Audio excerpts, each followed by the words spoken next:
Just a couple years into development, Blizzard's much-anticipated StarCraft shooter, codenamed Ares, hit a brick wall. But instead of trying to salvage the title, Blizzard shelved it in favor of other franchises. This is why you'll never get to play the cancelled StarCraft shooter. Things didn't change too much for Blizzard when the acclaimed developer merged with publishing juggernaut Activision back in late 2007. That is until recently when Kotaku's Jason Schreier reported that Activision had taken a more hands-on role when it came to management. Even before that report came out, the momentum shift was evident. In October 2018, Blizzard's CEO and co-founder Mike Morhaime left. He had been an integral part of the studio's growth since the beginning, so his loss had a huge impact on the developer. Months later, in January 2019, CFO Amrita Ahuja followed suit, leaving the company. And in a shocking, maddening move that came alongside reports of record revenue in 2018, Activision Blizzard laid off over 800 people that February. The following months weren't exactly kind to those involved with the giant company, and that likely led to some shifts in actual game development. Perhaps after taking a step back to reassess internal teams, the developer decided that the StarCraft FPS simply wasn't the right move for the future. It should come as a surprise to no one that Blizzard's working on a sequel to the popular team-based shooter Overwatch. According to a June 2019 report from Kotaku, Overwatch 2 is in active development and the team will likely reveal it at BlizzCon 2019. While these are just rumors for now, there's surely some truth to this. With how much the first game impacted the multiplayer gaming world, a sequel makes perfect sense. What's even more interesting is that this report claims a new title will feature a PvE mode that has a similar feel to the zombie shooter Left 4 Dead. With that said, it's likely Overwatch 2 won't just be a carbon copy of the first game, which means the company needs to devote a great deal of assets to the project, including seasoned developers that were working on Ares. The sequel rumor makes the StarCraft FPS cancellation seem like a smart decision, albeit one that likely disappointed the series' fanbase. Can't have anything nice.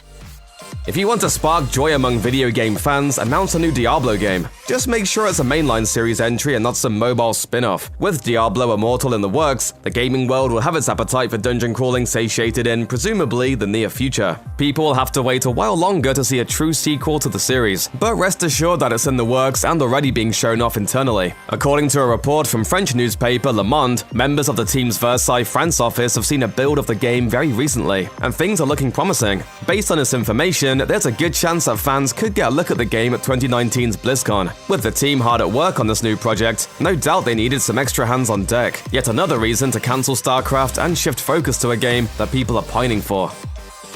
Ask any engineer, many experiments fail and never result in a functioning product. They're often used to test hypotheses, new equipment, or complex theories that almost no one understands. What you don't hear often is the fact that experiments happen in game development as well, and that's exactly how the StarCraft first-person shooter began. In 2017, a small team commenced work on a new project to see how a StarCraft experience would work on the Overwatch engine. The company hoped to increase development efficiency by shifting as many franchises as possible to the same tech. Within 2 years, Blizzard had a concept complete with prototypes featuring a playable Terran Marine gunning down Zerg aliens. Unfortunately, fans didn't learn much else during the initial cancellation report, and who knows if more information about the project will ever get out. In a year filled with massive layoffs, cancelling a project often results in dedicated people losing their jobs. Thankfully, the shelving of the StarCraft FPS wasn't accompanied by any trips to the unemployment office. Instead, the team working on the game simply shifted to other games like Overwatch and Diablo. Still, there's a lot of work left on the table, as Ares sounded like it was off to a good start. Unfortunately, that good start may have been too slow for the top-level executives at Activision Blizzard. A source cited in Jason Schreier's Kotaku report mentioned that, quote, development progress was slow. With Blizzard already notorious for lengthy development cycles, Diablo 3 was famously in the works for a decade. The company has put a recent focus on streamlining its work. That's why Ares began, as a way to test to see if more games could shift to the same game tech. 2 years down the line, the new StarCraft just didn't carry enough cash to stay in active development, and slow progress may have played a part in that.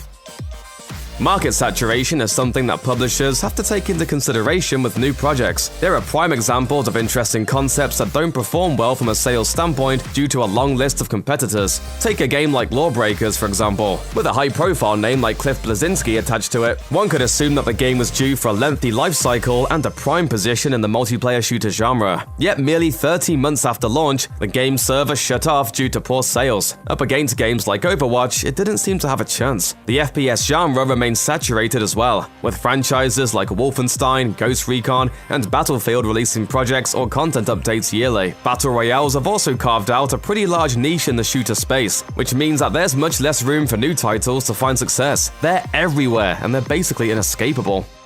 There's too many of them. We're not gonna make it out of here. We're not, but you will.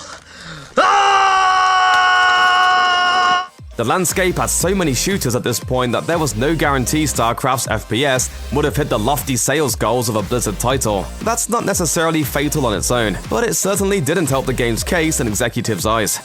Check out one of our newest videos right here, plus even more SVG videos about your favorite stuff are coming soon. Subscribe to our YouTube channel and hit the bell so you don't miss a single one.